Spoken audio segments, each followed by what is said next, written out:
Ya estamos grabando. Ya revisé el resto de las tareas que me hacían falta, de los mensajes que mandaron por Twitter. Entonces ya están revisadas 9 tareas. Yo creo que hoy recibieron su calificación. Pues obviamente hicieron su comentario, lo compartieron. Y eso es lo que había que hacer. No había mucho más que hacer. Solamente quienes no lo entregaron pues no tienen la calificación, pero son quienes ya no aparecen en el curso. Entonces ya tenemos las 9 tareas calificadas que les debo, pues los reportes de lectura. Eso a ver si el lunes ya se los entrego. Ya nada más les debo eso de calificar. Hoy se van a llevar otra tarea, pero pues esa todavía falta varios días para que se las revises. Siguen leyendo su artículo 3, todavía falta también una semana para que lo entreguen, entonces eso es lo único que hay pendiente. Vamos entonces a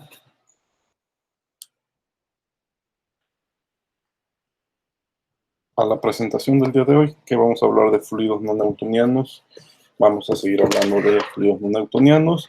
Luego vemos un video al respecto y terminamos explicándoles cuál es la tarea que se van a llevar hoy. Voy a compartir la pantalla.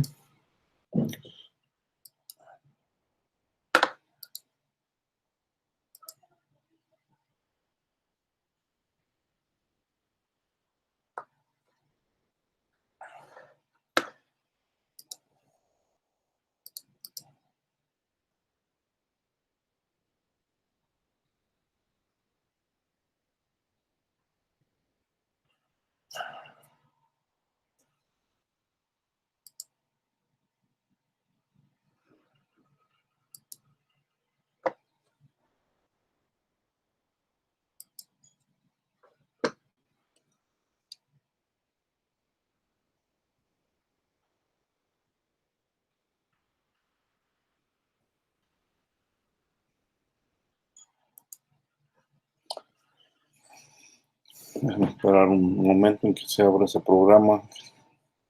Es muy lento, pero me permite estar escribiendo sobre las diapositivas.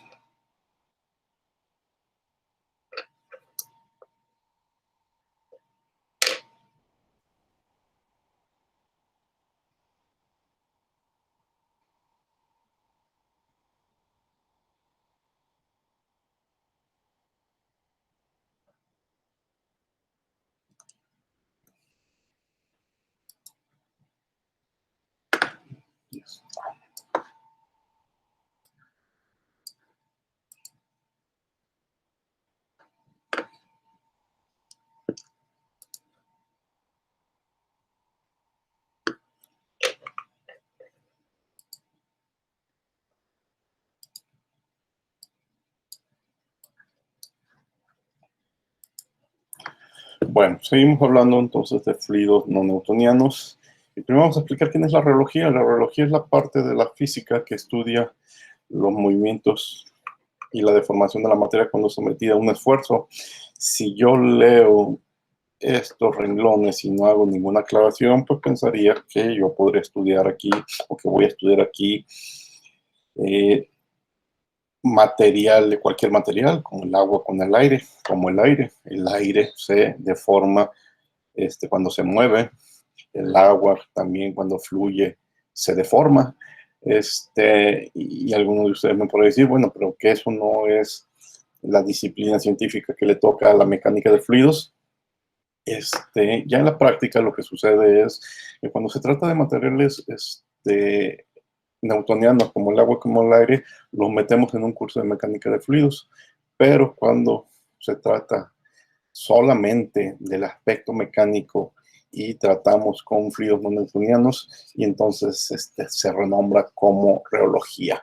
Reología podría ser un curso superior de mecánica de fluidos o un curso superior de fenómenos de transporte que trata los temas o algunos temas de la mecánica de fluidos, algunos temas de los fenómenos de transporte, pero específicamente en fluidos no newtonianos. Entonces, cuando escuchemos reología, estemos seguros de que se está estudiando un fluido no newtoniano. Entonces, es la ciencia del flujo que estudia la deformación de un cuerpo que está sometido a un esfuerzo. Entonces estudia su viscosidad, pero no solamente eso, su plasticidad y su elasticidad. Piensen en esto. Hay materiales que decimos que son plásticos y hay materiales que decimos que son elásticos.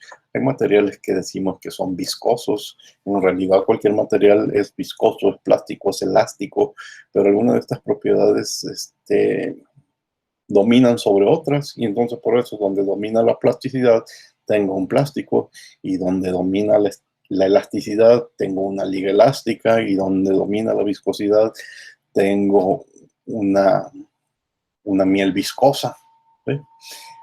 Pero en realidad ya veremos algo de lo que está detrás de esas palabras. Todos los materiales presentan viscosidad, plasticidad, elasticidad.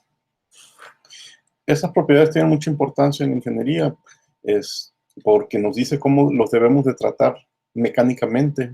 Y en ingeniería tenemos que fabricar pinturas, cosméticos, productos alimentarios, fármacos, esmaltes, suspensiones, tintas, detergentes, aceites, y todos esos son materiales no newtonianos que presentan estas propiedades. Entonces tenemos que hacer estudios reológicos para ver cómo se comportan y cómo los tenemos que mover, mezclar o almacenar durante un proceso. Otra definición de la reología nos dice que la parte de la física que estudia la relación entre esfuerzo y deformación en materiales que son capaces de fluir. Es decir, nunca vamos a hacer el estudio reológico de una pieza de acero, ¿sí? Quizás sí encontremos estudios reológicos de aire o de agua, pero no de una pieza de acero. Entonces, un buen parámetro para delimitar sería: ¿tu material es capaz de fluir? Sí o no. Aunque les digo, la mayor parte de los estudios tienen que ver con fluidos complejos, como los no newtonianos.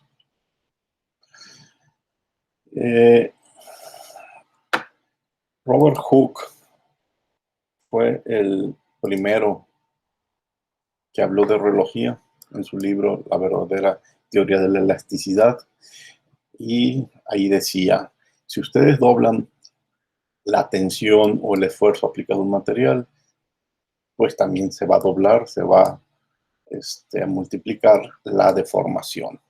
Hooke lo conocemos por sus estudios, ya lo habíamos platicado en otra clase, en sólidos, ¿sí?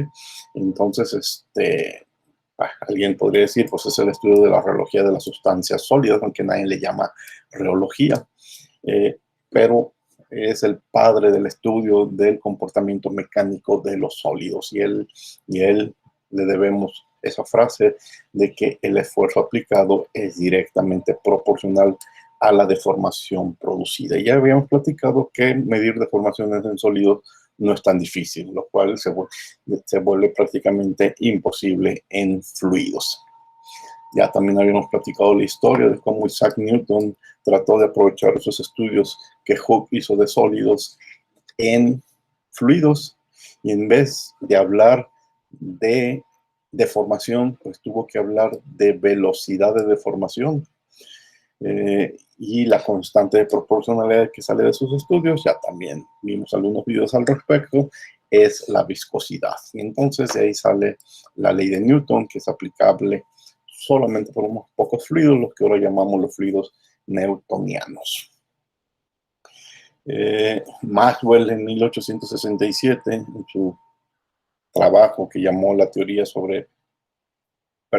la teoría dinámica de los gases, propone un modelo para describir los fluidos que tienen propiedades elásticas. Fíjense la diferencia de años. No los escribí, pero estábamos hablando de los trabajos de Newton. Bueno, por aquí debe de estar. Dice 9 años después, y Hooke 1678. Entonces, al final del siglo XVII, ya Newton está trabajando con fluidos, pero es hasta el siglo XIX Maxwell que se empiecen a adaptar esos estudios, esas conclusiones a materiales elásticos. Y encuentran un grupo de materiales que dicen, bueno, ni es líquido, ni es sólido, es decir, ni es viscoso, ni es elástico, y entonces lo llaman los viscoelásticos. Y hay grandes avances en las matemáticas y en el estudio de esos materiales gracias a Maxwell.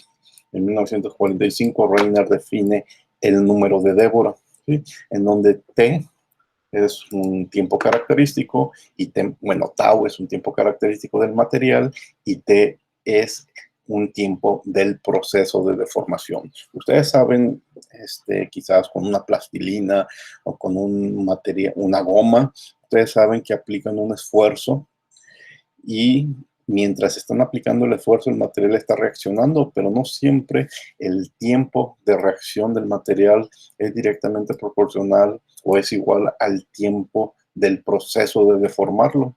Y eso es clásico en materiales complejos, como les dije, lo tienen que hacer con una plastilina, con una goma. Entonces, esas diferencias nos dan números de Débora grandes y encontramos cuáles materiales se alejan de lo newtoniano, de lo líquido, y podrían entrar en la categoría de sólidos elásticos. Si el número de Débora es muy alto, pues esa goma es un sólido elástico, no es un líquido. Ha sido muy útil el uso del número de Débora. Bueno, todo esto tiene que comenzar de definir qué es un fluido. También ya lo hemos platicado, pero aquí vale la pena repetirlo. Un fluido se define como una sustancia que se deforma continuamente bajo la aplicación de esfuerzos cortantes. ¿Y por qué tenemos que conocer las características de cómo fluye un fluido? Porque eso define qué bomba necesito para manejar un líquido, qué bomba necesito para mezclarlo, qué compresor, bomba necesito para envasarlo, cómo me conviene almacenarlo, cuál va a ser su estabilidad física, incluso podemos relacionarlo con la química, y toda esta información nos la va a dar las propiedades que obtenemos de un estudio reológico. Cuando hacemos estudios reológicos, entonces empezamos a diferenciar diferentes tipos de fluidos. No nomás es decir que tengo fluidos newtonianos y fluidos no newtonianos. Los newtonianos son todo un mundo de materiales con diferentes características. Y aparte, aquí no estoy abriendo otra esfera, pero aquí hay un mundo quizás todavía más amplio de materiales que llamamos viscoelásticos. Entonces, van a ver que ahorita vamos a hablar de fluidos que son pseudoplásticos o dilatantes, fluidos que podemos decir que son plásticos, fluidos tixotrópicos, fluidos reopécticos. ¿Sí? Una primera división es decir, aquellos que cuando fluyen su comportamiento es independiente del tiempo, o aquellos cuando fluyen su comportamiento es una función del tiempo. Obviamente esto matemáticamente se complica porque nos quedan ecuaciones con derivadas parciales en función del tiempo. Pero bueno, hay materiales reales que así se comportan y ahorita vamos a dar algunos ejemplos. Esta es otra división que me encontré, fíjense. Podemos dividir en los que se parecen más a un fluido con los que se parecen más a un sólido. Los fluidos perfectos, por así decirlo, que son tipo solución acuosa, como el agua, son los newtonianos. Y los sólidos perfectos, es decir, una barra de acero, de hierro, pues es un sólido hockeano, ¿sí? Pero entonces, donde la cosa se empieza a mezclar es cuando empezamos a distinguir esos fluidos líquidos que ya no son exactamente newtonianos y que los agrupamos en un solo grupo llamados no newtonianos, y todos esos sólidos que por razones matemáticas y de comportamiento son no hockeanos, y los empezamos a desmembrar, ¿sí? Vean que se combinan, se empiezan a mezclar los newtonianos con los no hockeanos, ¿sí? Les decía, los newtonianos pueden ser dependientes del tiempo, y son estos, pueden ser independientes del tiempo, y tenemos todos estos, pero los no Hawkeanos pueden ser viscoelásticos o elásticos no lineales. Y los viscoelásticos, luego por ahí escuchan que hablar de un material de Maxwell, o uno de Kelvin, o uno de Burgess.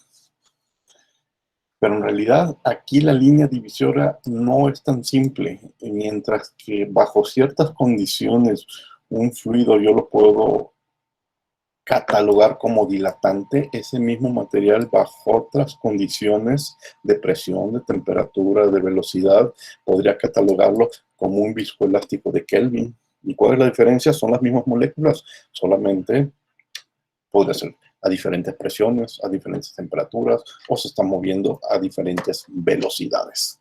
Entonces aquí ya se pierde la frontera clara entre lo que es fluido y lo que es sólido.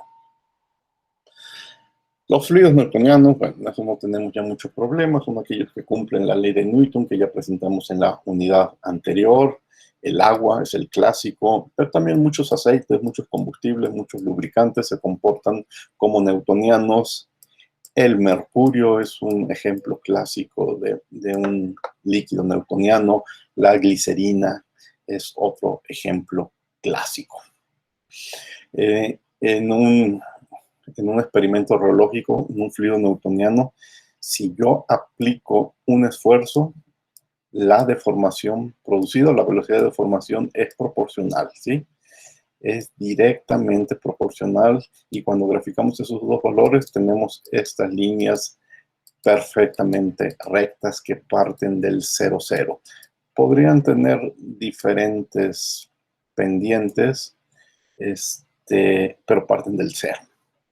Este experimento es más fácil de observar. Yo mido viscosidades a diferentes velocidades. ¿Por qué velocidades? Porque posiblemente lo estoy bombeando, lo estoy haciendo fluir por una tubería, y la velocidad del experimento no afecta la viscosidad del fluido. Siempre mantiene prácticamente una viscosidad constante. Bueno, aquí hay más ejemplos de fluidos newtonianos. La leche, siempre y cuando no suba del porcentaje de 29% de sólidos totales, en general. Algunos jugos de manzana, de naranja, de uva, pero bueno, jugos sin pulpa. Este grado Brix también nos da información sobre su viscosidad. Yema del huevo entero sin congelar. ¿Cuál es el origen del comportamiento no newtoniano? En ausencia de movimientos, la diferencia está a nivel molecular. Las moléculas de un material no newtoniano son bastante complejas. Podrían ser cadenas muy largas, cadenas de compuestos muy largos. Podrían formar esferas, o grupos de moléculas, o agregación de moléculas, y todo esto va a hacer que fluir sea más difícil. Entonces, cuando un fluido lo ponemos en movimiento, no sé qué vaya a pasar, si esas cadenas, si esas esferas, si esos esferas agregadas se vayan a desagregar, se vayan a deformar, se vayan a extender, o se vayan a orientar en la dirección del movimiento. Si sucede esto, que se orienten, que se desagreguen, podrían fluir como un fluido newtoniano, pero si no, les va a costar más trabajo fluir y se van a comportar como uno no newtoniano. Entonces, aquí en rojo dejé el comportamiento newtoniano, pero fíjense que cualquier variación de este comportamiento en rojo son los no newtonianos. Si forma una curva por debajo de la recta newtoniana, tenemos lo que voy a llamar un fluido dilatante. Si formo una curva por encima, voy a tener lo que llamo un fluido pseudoplástico. Si no parte del 0,0, ¿sí?, del origen, es decir, que con el menor esfuerzo comienza a fluir, sino que yo aplico esfuerzos y no fluye, voy a empezar a tener plásticos o pseudoplásticos que necesitan una tensión de fluencia mínima para que comience a moverse, ¿sí? Y entonces voy a tener lo que vamos a llamar, y ahorita lo explicamos con más detalles, materiales de Gibbs o de Bingham, o materiales de Buckley, o materiales dilatantes con tensión de fluencia, ¿sí? Entonces, fíjense, un material pseudoplástico, cuando lo pongo en movimiento y cada vez a velocidades mayores, su viscosidad va a disminuir. Y un material dilatante, su viscosidad va a aumentar. El newtoniano está aquí, su viscosidad no cambia. Y es lo que les digo, bueno, ya no alcanzo a dibujar aquí. Hay materiales que yo empiezo a hacer un experimento de medir su viscosidad y a bajas velocidades aparentemente es newtoniano. Si yo me quedo en este rango de velocidades, yo tengo que reportar que es newtoniano. Pero empieza a aumentar la velocidad del experimento y quizás su viscosidad comienza a bajar, entonces ya no es newtoniano, ya es pseudoplástico. O puedo tener un material, ahorita lo platico con más detalle, que empieza a hacer el experimento de ponerlo en movimiento a bajas velocidades y medir su viscosidad, y su viscosidad es constante, newtoniano. Pero aumenta la velocidad y su viscosidad comienza a aumentar, es dilatante. Y luego, ahorita veremos las razones de por qué comienza a disminuir. Entonces es pseudoplástico. Entonces el mismo material en rangos diferentes de velocidad, pero también el experimento podría ser a velocidad constante y en rangos diferentes de temperatura, podría presentar diferentes tipos de comportamientos. Esto es bueno, por un lado yo diría lo bonito del tema, pero por otro lado también es su complicación, porque explicar esto matemáticamente pues tiene su nivel de complejidad. Bueno, entonces los materiales newtonianos pueden ser su comportamiento, ser independiente del tiempo, y el primer ejemplo de esos independientes del tiempo es el pseudoplástico. El pseudoplástico, en pocas palabras, se caracteriza porque disminuye su velocidad, perdón, su viscosidad, disminuye su viscosidad cuando aplica un esfuerzo. Entonces es cuando baja la viscosidad. Este comportamiento es pseudoplástico. Dirán, pero al principio fue un newtoniano y al final vuelve a ser newtoniano. Sí, pero la parte central, la parte importante, es la que nos importa a la hora de clasificar un fluido, y con la velocidad, con el aumento de la velocidad, en algún rango bajo su viscosidad. Entonces este es un pseudoplástico. ¿Por qué bajan su viscosidad? Porque el movimiento hace que el acomodo molecular se modifique, ceda, se alinee. Entonces, al alinearse es más fácil fluir y por eso baja su viscosidad. La mayoría de los materiales no newtonianos les sucede esto. Hay muchos ejemplos. La salsa cápsula, ahorita veremos un video sobre la salsa cápsula, la mostaza, muchas pinturas, muchas suspensiones, por ejemplo, suspensiones de arcilla, son pseudoplásticos. Los dilatantes son más raros de encontrar. En el dilatante, yo empiezo a mover, a hacer fluir el material y de repente comienza un aumento de la viscosidad. ¿Por qué? Porque el movimiento, en vez de alinear las moléculas, las agrega, ¿sí? Y hace que se vuelvan más difícil el flujo, ¿sí? Forma agregados en vez de desagregar.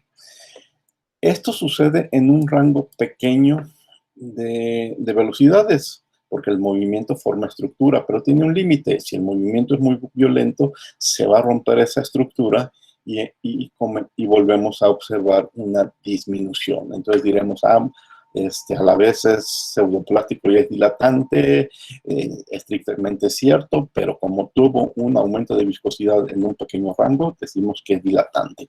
Los ejemplos son pocos, pero son muy interesantes. Ustedes pueden ver su comportamiento en muchos videos que después, ver videos va a ser parte de sus tareas.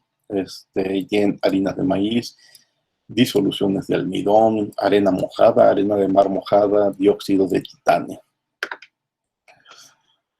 Entonces, el movimiento acomoda moléculas, alinea moléculas y eso hace que la viscosidad baje. Si hay agregados, los desagrega y esto significa una disminución de la viscosidad. Mientras que en el dilatante, si estaban relativamente acomodados, el movimiento los desacomoda y forma agregados de moléculas y eso hace que se espese, por eso la palabra espesante o dilatante, y sea más difícil de hacer fluir. Por ahí guarden en su mente, en su formulario, los nombres de estos comportamientos en inglés. Se parecen mucho y en muchos sitios, incluso en español, se refieren al material por la palabra shear thinning como sinónimo de pseudoplástico y shear thickening como sinónimo de dilatante. Bueno, les decía, los ejemplos de dilatantes son pocos, pero suspensiones de almidón es un clásico. El comportamiento plástico, ¿qué sucede? Bueno, dejen irme aquí. El comportamiento plástico, hay una disminución también de la viscosidad, pero necesitamos un esfuerzo mínimo para que suceda ese flujo. Miren, piensen en las pastas de dientes. La pasta de dientes, si pudiéramos hacer ese experimento, sería muy fácil de verlo. Pongan de cabeza la pasta de dientes abierta y no va a caer la pasta. ¿Sí? ¿Qué necesitan? Necesitan hacer un pequeño esfuerzo con los dedos para que salga la pasta. Si no lo hacen, la pasta jamás va a fluir. ¿Sí? Y bueno, nuestros dedos son muy fuertes para ese experimento, pero si el esfuerzo que aplican es muy, muy pequeño, tampoco va a salir la pasta de dientes. Es decir, necesitas un esfuerzo mínimo que tus dedos lo hacen con facilidad para que la pasta comience a fluir. La pasta es un material con un componente plástico muy importante. Otros ejemplos son chocolate fundido, mantequillas, espumas para afeitar. Y entonces, si yo necesito un esfuerzo extra para que el material empiece a fluir, lo voy a llamar plástico. Pero si ya que lo hice fluir, de ahí en adelante fluye como si fuera newtoniano, ya que le di ese esfuerzo extra, entonces son los fluidos de Bingham. Es un plástico ideal, porque me cuesta hacerlo fluir. Necesito un esfuerzo extra para que comience a moverse. Pero ya que se mueve como si fuera newtoniano. Y por eso lo de ideal es un plástico, pero de ahí en adelante es un newtoniano. Ejemplos de plásticos de Bingham. Bueno, no me consta estos experimentos, pero en las referencias encontré que puré de papas con 90% de agua, chocolate fundido con un 35% de grasa, ya les había dicho la pasta dental, puré de tomate, extracto de carne, aunque aquí había que preguntar a la referencia exactamente de qué está hablando. Luego vienen los fluidos dependientes del tiempo. ¿Esto qué pasa? Lo voy a explicar con esta gráfica. Yo aplico un esfuerzo en un sentido, ¿sí? Aplico esfuerzo y cada vez mayor. Y entonces,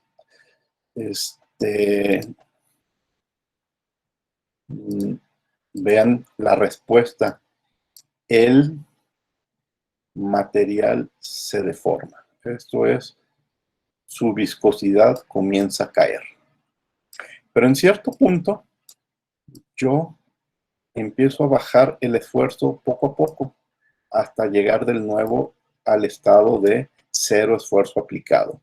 Bueno, pues yo esperaría que la viscosidad se recuperara por el mismo camino y no, eso no sucede. La viscosidad comienza a aumentar, pero por otro camino. Eso, cuando le metemos matemáticas, es un indicador de que el comportamiento depende del tiempo del experimento, ¿sí? Estos materiales tixotrópicos, hay muchas pinturas que así se comportan, muchos yogurts, la yogur en general o las tintas de impresión, así se comportan. Entonces, yo aplico un esfuerzo, dejo de aplicarlo y me regreso, me quiero regresar al estado original, y sin embargo la deformación no se regresa por la misma, o la viscosidad no se recupera por la misma línea roja. Los reopécticos es algo similar, pero tiene que ver con materiales que aumentan su viscosidad, ¿sí?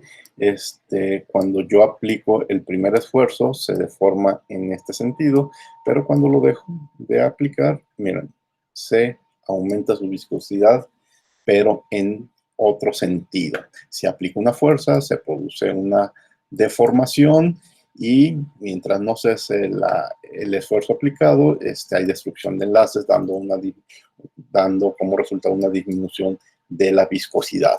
Aquí no lo estoy demostrando matemáticamente o mostrando en ecuaciones, es algo que no vamos a ver en este curso, pero las ecuaciones con las que tenemos que trabajar son ecuaciones dependientes del tiempo. Ejemplos de materiales que cuando fluyen, su comportamiento depende del tiempo: yesos, arcillas, bueno, aquí dicen arcilla bentonítica, pero el yeso en general es un material clásico que se comporta y que tiene una dependencia con el tiempo, ¿sí? Entonces, en los reopécticos la viscosidad aumenta, en los tixotrópicos la viscosidad disminuye. A veces el reopéctico, hay libros que lo llaman que es el antitixotrópico, que la mayoría de los fluidos disminuye con el tiempo la viscosidad. Bueno, yo le llamo reopéctico, pero a quien les dice antitixotrópico. Bien, entonces tenemos, bueno, y en matemáticas, estos comportamientos de ir y venir y regresarte por otro camino, se llaman bucles de histéresis. Esa es cuestión de matemáticas o del comportamiento, porque los bucles de histéresis son comportamientos que encontramos en muchos temas en la física. Mira, es muy, muy difícil decirles, ¿la miel qué es? Por ejemplo, la miel de trébol es newtoniano, pero la miel de brezo es tixotrópica y la miel de eucalipto es reopéxico. Lo que pasa es que el término miel no hace referencia a un material, a una sustancia pura. Las mieles es una familia de materiales que tienen ciertas características bueno, es una sustancia formada por cadenas de azúcares, pero las cadenas de azúcares pueden ser azúcares diferentes, tamaños de cadenas diferentes, estructura química diferentes, y si su origen es natural, como de eucalipto o de trébol, bueno, el resultado varía en su origen, ¿verdad? Entonces la miel no nos debemos de atrever a decir es un fluido no newtoniano. Hay mieles y las podemos diluir que se comportan como newtonianos. Lo que sí en general las mieles son no newtonianos. El detalle es que luego cuando vemos el resto de los aspectos que les estoy nombrando, pues algunas parecen ser tixotrópicas y otras pueden ser reopéxicas y otras parecen ser viscoelásticas. Bueno, esto me lo brinco, es más de lo anterior. Por último están los materiales viscoelásticos. Más allá de estos materiales que su comportamiento depende del tiempo, más allá de estos materiales que cuando no dependen del tiempo la viscosidad disminuye o la viscosidad aumenta, están fluidos que se empiezan a parecer ya mucho a un sólido, porque no solamente son viscosos, sino que empiezan a ser elásticos. Un postre de una natilla, ustedes jueguen con las manos con esa natilla o con una gelatina, yo entiendo que la puedo hacer fluir, una nieve la puedo hacer fluir, pero también la puedo estirar. Hay nieves que las estiramos, hay postres, hay gelatinas que soportan cierto estiramiento, ¿sí? Entonces, esos fluidos ya empiezan a dominar la parte elástica, pero no dejan de ser viscosos. Y ahí está el mundo de los materiales viscoelásticos, que bueno, con postres es muy fácil encontrar ejemplos, las natas, las gelatinas, los helados, todos esos materiales viscosos, pero también elásticos, son los viscoelásticos. De esos voy a hablar el próximo lunes con mayor detalle y vamos a ver muchos videos de cómo se comportan los materiales viscoelásticos para tratar de distinguirlos de los que simplemente llamo no newtonianos. ¿Preguntas? No, creo que todo bien. Bueno. Vamos a ver un video. Este video está muy interesante. Lo voy a hacer de pantalla completa. Está en inglés, pero tiene sus subtítulos en español. Aquí una parte de lo que hago al preparar clases es buscar videos interesantes y créanme, no encuentro muchas cosas que en origen sean en español. Prácticamente todo lo interesante está en inglés, entonces empiezo a separar los que tienen subtítulos en español de los que no, aunque ya empecé a traducir algunos que solamente tienen subtítulos en español para irlo presentando ya en este curso. Algunos de los que han visto pues, han sido con subtítulos que yo he traducido, pero hay muchos otros también muy interesantes que no tienen en español, pero en el futuro estarlos incorporando al curso. Pero este sí está muy interesante y tiene subtítulos en español. Se llama ¿Por qué cuesta tanto verter el ketchup? Ustedes saben que es un clásico, un problema clásico, hacer que la salsa ketchup fluya. ¿Sí? Quizás ahora menos por el tipo de botellas, pero hace algunos años todas las salsas cápsulas venían en botellas de vidrio y era un problema hacerlo fluir. O salía muy poco, o no salía nada, o te salía toda la salsa y te manchaba. ¿Por qué se comporta así esta salsa? Vean, vamos a ver el video y ahorita platicamos. Y este video pues también va a hablar de los materiales en general, no de los materiales no newtonianos en general, no solamente de la salsa cápsula. 4 minutos, vamos viendo.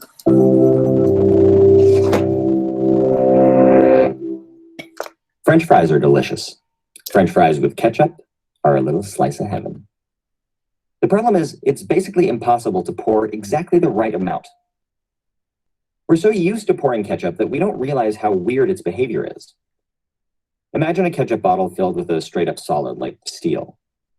No amount of shaking would ever get the steel out. Now imagine that same bottle full of a liquid, like water. That would pour like a dream. Ketchup, though, can't seem to make up its mind. Is it a solid or a liquid? The answer is, it depends. The world's most common fluids, like water, oils, and alcohols, respond to force linearly. If you push on them twice as hard, they move twice as fast. Sir Isaac Newton of Apple fame first proposed this relationship, and so those fluids are called Newtonian fluids. Ketchup, though, is part of a merry band of linear rule breakers called non-Newtonian fluids.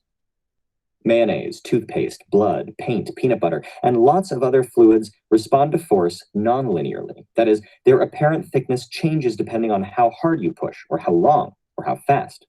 And ketchup is actually non-Newtonian in 2 different ways. Way number 1. The harder you push, the thinner ketchup seems to get. Below a certain pushing force, ketchup basically behaves like a solid. But once you pass that breaking point, it switches gears and becomes 1,000 times thinner than it was before. Sound familiar, right? Way number 2. If you push with a force below the threshold force, eventually the ketchup will start to flow. In this case, time, not force, is the key to releasing ketchup from its glassy prison. All right, so why does ketchup act all weird? Well, it's made from tomatoes, pulverized, smashed, thrashed, utterly destroyed tomatoes. See these tiny particles? This is what remains of tomato cells after they go through the ketchup treatment. And the liquid around those particles, that's mostly water and some vinegar, sugar, and spices. When ketchup is just sitting around, the tomato particles are evenly and randomly distributed. Now, let's say you apply a weak force very quickly. The particles bump into each other, but can't get out of each other's way, so the ketchup doesn't flow. Now, let's say you apply a strong force very quickly. That extra force is enough to squish the tomato particles. So maybe instead of little spheres, they get smushed into little ellipses. And boom, now you have enough space for one group of particles to get past others, and the ketchup flows. Now, let's say you apply a very weak force, but for a very long time. Turns out we're not exactly sure what happens in this scenario. One possibility is that the tomato particles near the walls of the container slowly get bumped towards the middle, leaving the soup they were dissolved in, which remember is basically water, near the edges. That water serves as a lubricant between the glass bottle and the center plug of ketchup, and so the ketchup flows. Another possibility is that the particles slowly rearrange themselves into lots of small groups, which then flow past each other. Scientists who study fluid flows are still actively researching how ketchup and its merry friends work. Ketchup basically gets thinner the harder you push, but other substances like oobleck or some natural peanut butters actually get thicker the harder you push. Others can climb up rotating rods or continue to pour themselves out of a beaker once you get them started. From a physics perspective, though, ketchup is one of the more complicated mixtures out there.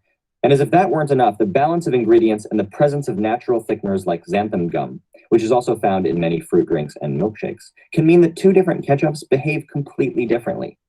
But most will show two telltale properties: sudden thinning at a threshold force and more gradual thinning after a small force is applied for a long time. And that means you could get ketchup out of the bottle in two ways. Either give it a series of long, slow, languid shakes, making sure you don't ever stop applying force, or you could hit the bottle once, very, very hard. What the real pros do is keep the lid on, give the bottle a few short, sharp shakes to wake up all those tomato particles, and then take the lid off and do a nice controlled pour onto their heavenly fries.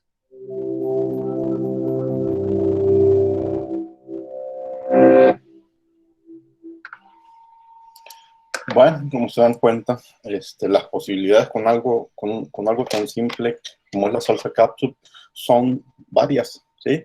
Y ahí está la ingeniería tratando de resolver el problema de hacer fluir salsa catsup. Ustedes saben, pues no es una catsup casera, es una catsup industrial, y entonces necesita de aditivos, algunos para ayudar a la conservación, pero otros simplemente son para hacerlo fluir, para que tenga la viscosidad adecuada. Ahí hablaban de la goma de Santano. Ustedes, no sé si es la primera vez que escuchan hablar de la goma de Santano, pero le hayan escuchado o no, se la han comido muchas veces. Se utiliza como espesante en alimentos.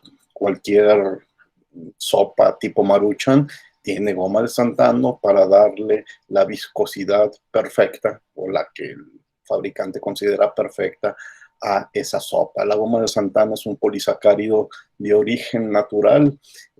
Hay que hacer una reacción entre unos bichos, no me acuerdo cómo se llama el bicho, Xanthomomas, ¿sí? Xanthomomas, sí, creo que se llama Xanthomomas campestris. Entonces es una reacción biológica de unos bichos y se genera polisacárido. Es de origen totalmente natural, no lo podemos comer, es más, les digo, no lo hemos comido durante muchos años sin ningún problema, y es un espesante que utiliza la industria para hacer más manejables los alimentos. ¿Preguntas? Voy a dejar de compartir. Mejor, antes de dejar de compartir, voy a hablar de la tarea. Estamos todos, porque ahorita les voy a platicar qué tarea van a desarrollar. Van a desarrollar temas alrededor de los fluidos no newtonianos, pero cada uno de ustedes va a desarrollar un tema diferente y no los he asignado, y ahorita los voy a asignar al azar. Pero primero dejen platicarles de qué se trata. Voy a Classroom. Aquí estamos en Classroom. Vamos hasta abajo, estamos en la parte, en el capítulo 5. La clase anterior fue la introducción y vimos un video sobre el aire. Hoy fue la reología y los fluidos no newtonianos y vimos un video sobre la salsa Capsule. Le añadí otro video sobre la viscosidad. Es uno de los videos que ustedes vieron para la tarea que ya presentaron. Entonces la mayoría de ustedes ya lo vio. El próximo lunes voy a hablar sobre viscoelasticidad y voy a presentar estos 3 videos más otros más de muchos experimentos que se hacen con fluidos viscoelásticos muy interesantes. Pero ya hoy se llevan ustedes esta tarea. Entonces, ¿qué dice? Bueno, que revisen el documento adjunto. Voy a abrir el documento y ver de qué se trata. Vamos a hacer una investigación, les digo, sobre un tema. ¿Sí? Déjenme solo más grande. 150. 200, pues.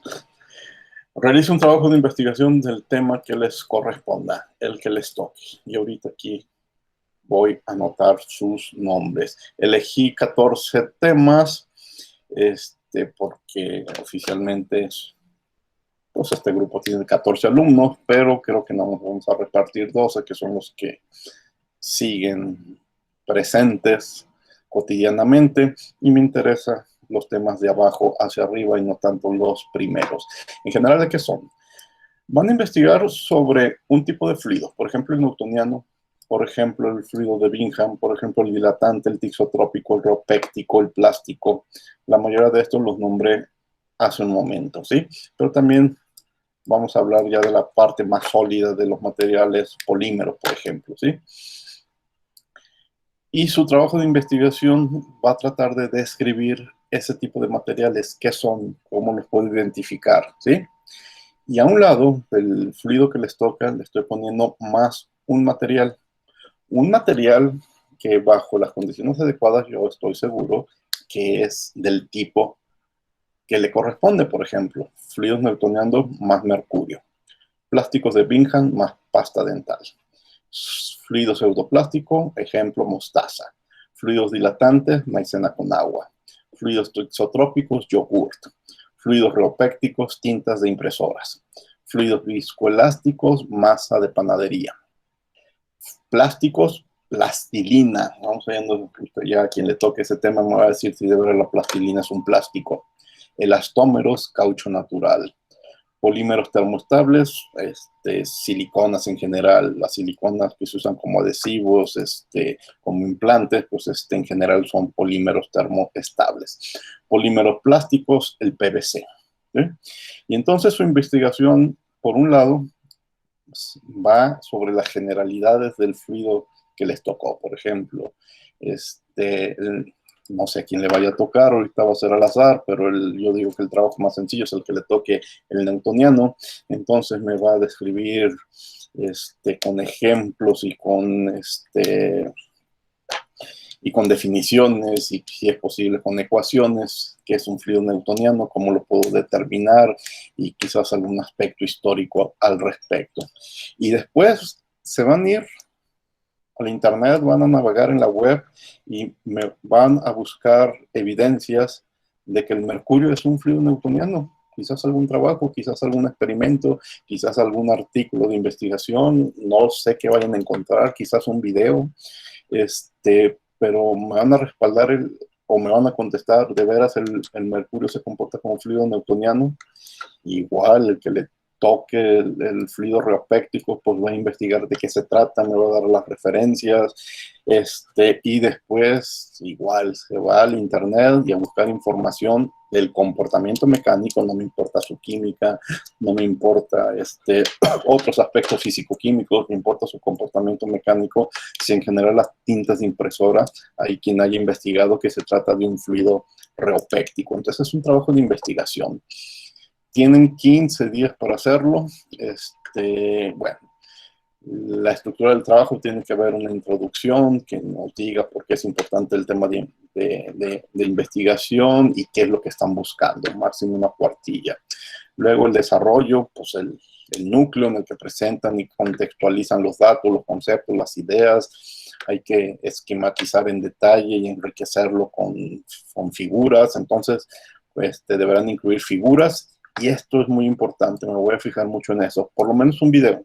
No un video de ustedes hablando sobre el tema, no. Quiero que hagan lo que yo hago para preparar estas clases. Me voy al internet, a YouTube, y busco un video sobre el tema que sea interesante, que lo expliquen bien, que no sea un trabajo, una tarea de unos muchachos de secundaria o de prepa hablando del experimento que les dejaron. No, que sea algo bien hecho, de alguna persona que sabe sobre el tema, y van a copiar y pegar la liga, y pues nosotros lo vamos a ver, y tiene que ver con cualquiera de los dos aspectos, o pueden ser dos videos, uno sobre un aspecto y otro sobre otro aspecto, ¿sí? Máximo 4 cuartillas de texto, pero bueno, podría ser más si consideramos la presentación del video y de las imágenes. Luego unas conclusiones que recogen las ideas principales, y algo que también me voy a fijar mucho, su opinión personal sobre el tema a la luz de esos datos. Máximo, eso sí, una cuartilla. Incluyen una portada, un índice, y muy importante, de dónde sacaron la información. Yo creo que la mayor parte de la información, más que de libros, va a venir del internet. Entonces quiero saber qué sitios. Los videos yo creo que van a ser de YouTube. Quiero saber también su liga, su origen, si se trata de un blog, si se trata de las clases de un curso, si se trata de un sitio de divulgación científica, etcétera, ¿sí? Bueno,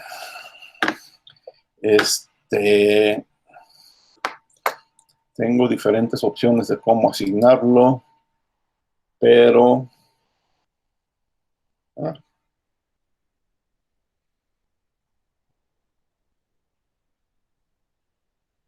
voy a hacer 1 y 1. Ángeles Herrera, tú eres la primera en la lista. Y voy a empezar aquí. Fíjate, por ser la primera en la lista eres la suertuda. Ángeles. Y cuando dije que es 1 y 1, quiere decir que el que sigue, Beverly, Berenice, tú no estás de suerte hoy, te vas a abajo. Beverly, Berenice. Bueno, no está tan difícil este tema, el PVC. 1 y 1. Edgar Ernesto. Edgar Ernesto, pasta dental. 1 y 1. ¿Quién sigue? Julio César, polímeros. Julio César. Seguimos. Natalia y Paulina. Natalia la mostaza, el fluido pseudoplástico, y habíamos dicho Paulina. Profe, no me gusta la mostaza. No se crean. Vamos a investigar. No se trata de que prueben con ustedes, nada más investigar. Ni modo, fue al azar. Natalia y Paulina. No era broma, perdón. Rafael y Sandra. No te la vayas a comer nada más. Rafael, maicena. Y hay experimentos muy interesantes con la maicena, ya verás. Y Sandra, la plastilina. Esto es muy interesante, de veras, la plastilina en el nombre. Lleva el plástico. Bueno, ya no lo dirá Sandra. Rafael y Sandra. Queda Sara y Sonia. Sara, el yogurt. Y Sonia, la masa para panadería. Estos son 2, 4, 6, 8, 10 trabajos. 2, 4, 5, 6, 7, 8, 9, 10. Estoy seguro que me hacen falta 2 personas que siguen asistiendo a clases. Díganles, por favor, no, pues ahorita no logro ubicar quiénes son, que se pongan, que me pregunten en el chat qué tema les tocó, pero si hacen falta 2 personas, pues... Una es Ábrica, creo que sigue en clases. No, es de las que ya no ha venido en mucho tiempo. Sí, no, ya me espero a que aparezca. En realidad son 14, sí, hacen falta 4 personas. A una de ellas le voy a dar la tinta de impresora, la primera que aparezca. Si aparecen 3 personas más, y de lo que estoy seguro que va a aparecer una persona más, ya no les va a tocar un tipo de comportamiento y un material, les va a tocar algo más general. Por ejemplo, si aparece la persona número 12, le voy a dar el tema de reología y reómetro para investigar qué es la reología, a qué se dedica, quizás algunas cuestiones históricas, pero la reología, ¿cómo hace sus mediciones? Utilizando reómetros. Reómetros es, por decirlo de una forma simple, un viscosímetro bastante sofisticado. Entonces, en su investigación le va a tocar que nos diga cómo funcionan y qué tipo de reómetros hay. Si aparece alguien más, le va a trabajar sobre la viscosidad, su definición, sus diferentes definiciones, algo de historia y métodos para determinar la viscosidad. Y si aparece el alumno número 14, propiedades de los fluidos, y que me investigue diferentes tipos de clasificación que existen para los fluidos. Bueno, pero si aparecen, que me busquen por favor en el chat y yo les asigno el tema. A los que ya les asigné y están aquí, ¿alguna duda? ¿Alguna pregunta? La fecha son 15 días, 4 de noviembre, a las 3 de la tarde, un poco antes de que entremos a clases. ¿Preguntas? No, profe. No, todo chido. Bueno, ¿Cómo entonces, que antes de que entremos a clases? lo que pasa es que a clases entramos a las 3 de la tarde, ¿no? Y le puse un miércoles. Sí, creo que es un miércoles a las 3 de la tarde. Es así como el límite para que lo subas y no tengas, no se bajen puntos por entregarlo tarde. A eso me refiero. ¿Sí? Bueno, vayan viendo en internet el tema que les tocó. Son 15 días, tiempo suficiente. Y si hay preguntas, pues ya saben, en el chat o aquí en la próxima clase. ¿Qué más tenía para el día de hoy? Creo que es todo. Si no hay preguntas, voy a dejar de grabar. Quedó a mi nombre.